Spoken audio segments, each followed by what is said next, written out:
How to make super easy grilled salsa. It tastes really good on grilled chicken,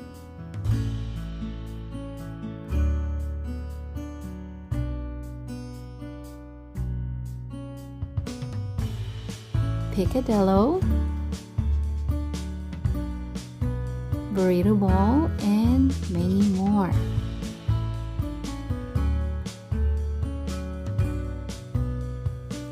So let's begin by grilling onions, tomatoes, and garlic. You can also grill it on your stove as well.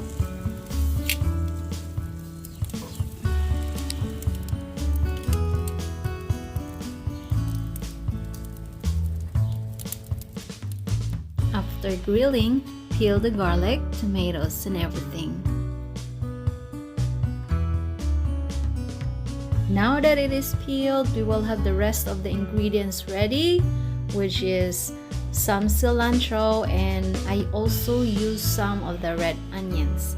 Now what we are going to do with this is we are going to use the blender to grind this all up, or if you don't have a blender, you can chop it in little pieces, but using the blender makes it easier.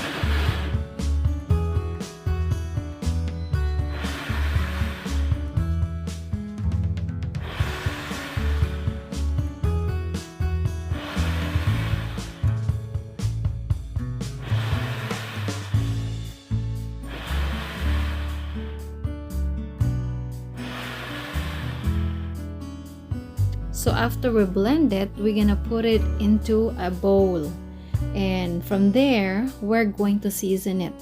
So the seasonings that I am using here is going to be I'm gonna add 1/4 juice of lime juice, and I'm gonna also add salt and pepper to this one.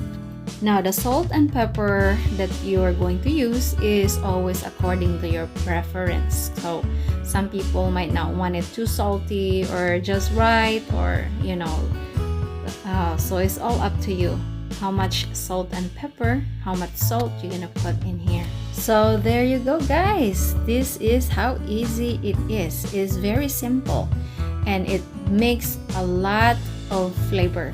It's very flavorful, and you can use it as what you have seen in my introduction. I use it on my picadillo, I use it on my burritos, and you can also use it on chips and everything that you can think of using it. It is so delicious. So that's how simple and easy it is to make this grilled salsa. So thank you guys for watching, and I hope you enjoyed this video. I hope you learned something from this video, and if you do, please share, subscribe, like, and I'll see you guys in my next video. Thank you so much for watching, and take care.